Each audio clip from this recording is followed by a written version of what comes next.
بسم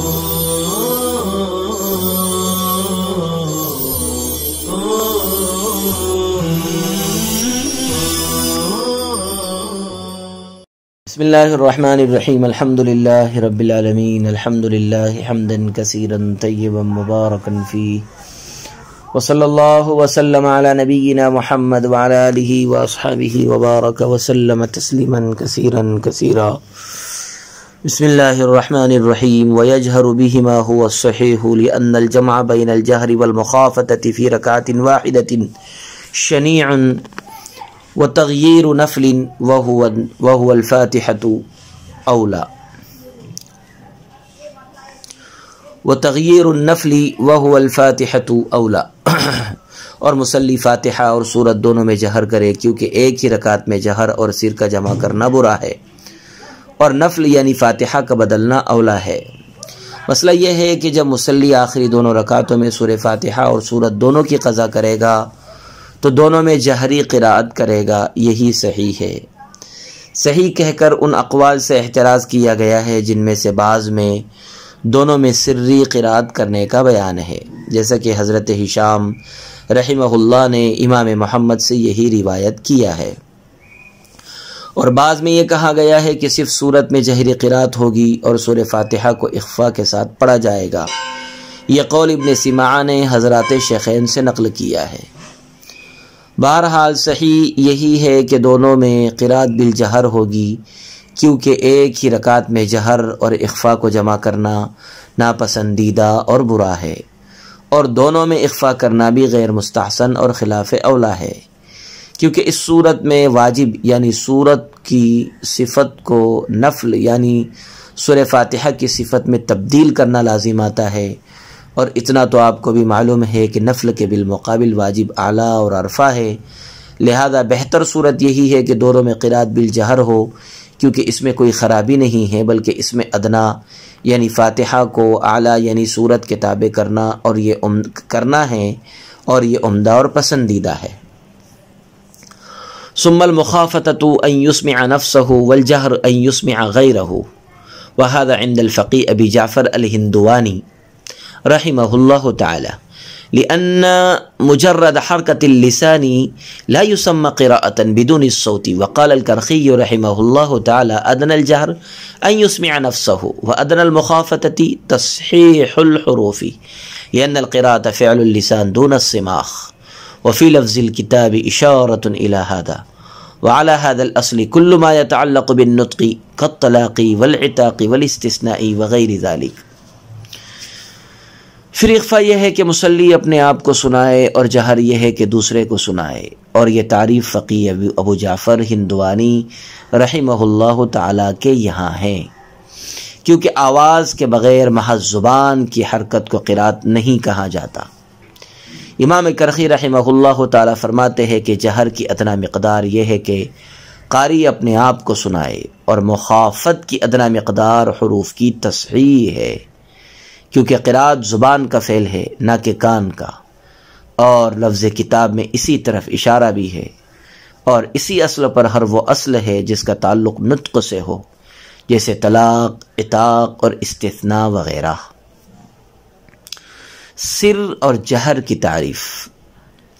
صاحب ہدایہ نے اس عبارت میں جہر اور اخفاء کی دو تعریف کی ہے، اور احناف کے دو امام کی طرف ان دونوں کو منسوب کیا ہے۔ پہلی تعریف جس کے قائل فقیہ ابو جعفر ہندوانی ہیں یہ ہے کہ اخفاء اتنی مقدار میں قرآن پڑھنے کی آواز نکلنے کو کہتے ہیں جسے پڑھنے والا بذات خود سن سکے، اور جہر اس مقدار والی آواز کا نام ہے جسے قاری کے علاوہ دوسرا بھی سن سکے، کیونکہ آواز کے بغیر محض زبان کی حرکت کو قراءت نہیں کہا جاتا، نہ تو عرف میں اور نہ ہی عادت میں اور نہ ہی لغت میں۔ دوسری تعریف جو امام کرخی کی طرف منسوب ہے یہ ہے کہ جہر کی ادنا مقدار وہ ہے جسے خود پڑھنے والا سن سکے،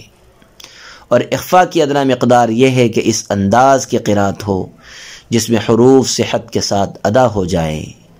کیونکہ قراءت کا تعلق زبان سے ہے نہ کہ کان سے، اس لیے اس میں کان اور کان کی سماعت کا کوئی عمل دخل نہیں ہوگا۔ وفی لفظ فرماتے ہیں کہ قدوری کے الفاظ میں جو فصل کے شروع میں مذکور ہے فَهُوَ مُخَيَّرٌ إِن شَاءَ جَهَرَ وَأَسْمَعَ نَفْسَهُ وَإِن شَاءَ خَافَتَ۔ اس عبارت میں بھی امام کرخی کے قول کی طرف اشارہ ہے، کیونکہ اس میں بھی اپنے آپ کو سنانے کا نام جہر تجویز کیا گیا اور اسمع نفسہ کو جہر کے ساتھ تعبیر کیا گیا۔ وعلی ھذا اس کا حاصل یہ ہے کہ جہر اور اخفاء کی تعریفات میں مذکور اختلاف امام کرخی اور فقی ابو جعفر ہندوانی کے یہاں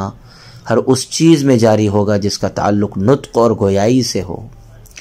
مثلا اگر کسی نے انت طالقن سے اپنی بیوی کو طلاق دی یا انت حرن کہہ کر اپنے غلام کو آزاد کیا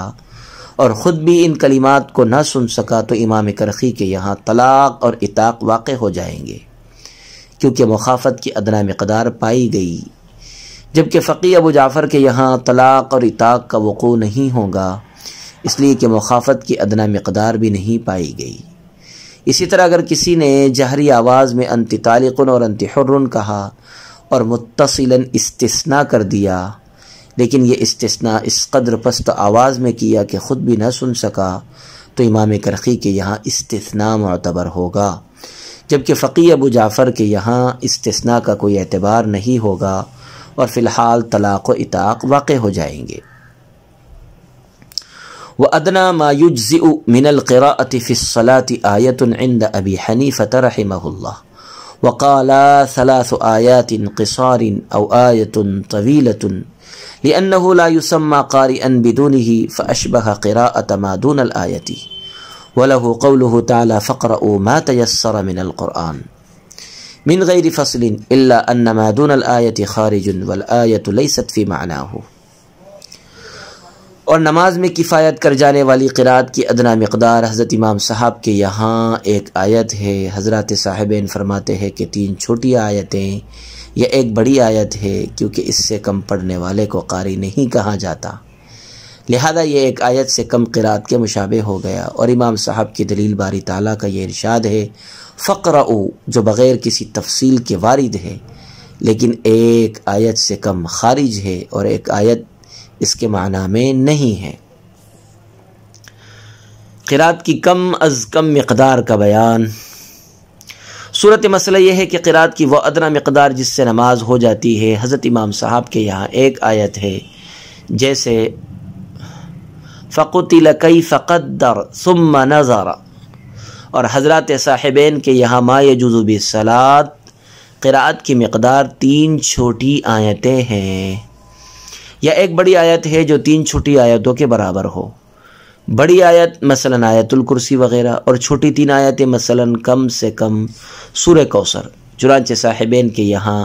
اگر اس سے کم کوئی شخص قرات کرے گا تو اس کی نماز نہیں ہوگی، کیونکہ عرف میں اس سے کم پڑھنے والے کو قاری نہیں کہا جاتا، لہذا اس سے کم پڑھنے والا ما دون الآیہ پڑھنے والے کے مشابہ ہے، اور ما دون الآیہ قرات کرنے سے نماز نہیں ہوتی، لہذا اس مقدار سے کم قرات کرنے سے بھی نماز نہیں ہوگی۔ حضرت امام عالی مقام کی دلیل یہ ہے کہ قرآن کریم میں قرات قرآن سے متعلق فقرؤ ما تیسر من القرآن کا جو حکم ہے وہ مطلق ہے، اور اس میں آیت اور ما دون الآیت نیز ما فوق الآیت وغیرہ کی کوئی تفصیل نہیں ہے، اس لیے اس اعتبار سے تو مطلق قرات قرآن سے نماز جائز ہو جانی چاہیے، خواہ و ما دون الآیہ ہی کیوں نہ ہو، مگر چونکہ ما تیسر من القرآن سے بالاجماع ما دون الآیہ کو قرآن سے خارج کر دیا گیا ہے، اس لیے ما دون الآیہ کی قرات سے نماز جائز نہیں ہوگی۔ اور فقرؤ ما تیسر من القرآن سے ما دون الآیہ کو اس لیے قرآن ہونے سے خارج کر دیا گیا ہے کہ من القرآن مطلق ہے، لہذا المطلق یجری علی اطلاقہ کے تحت من القرآن سے اس کا فرد کامل مراد ہوگا، اور ما یجوز بہ الصلاۃ کے سلسلے میں اس کا فرد کامل کم از کم ایک آیت ہے، کیونکہ ایک آیت حقیقتاً قرآن ہے اور حکماً بھی قرآن ہے، جبکہ ایک آیت سے کم حقیقتاً تو قرآن ہے لیکن حکماً قرآن نہیں ہے، کیونکہ حائضہ اور جنوبی وغیرہ کے لیے ما دون الآیہ پڑھنے کی اجازت ہے۔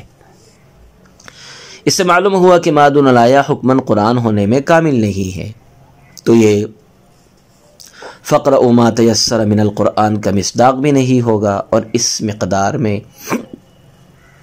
قرات کرنے سے نماز بھی نہیں ہوگی، اس لیے کہ نماز کے لیے قرات قرآن ضروری ہے، اور ایک آیت سے کم کی مقدار قرآن نہیں ہے۔ والآیت، اس کا حاصل یہ ہے کہ ما دون الآیہ کو آیت کے ساتھ لاحق نہیں کیا جا سکتا، کیونکہ آیت ما دون الآیہ کے معنی میں بھی نہیں ہے۔ وصلی اللہ وسلم علی نبینا محمد وعلی آلہ واصحابہ وبارک وسلم تسلیما کثیرا کثیرا۔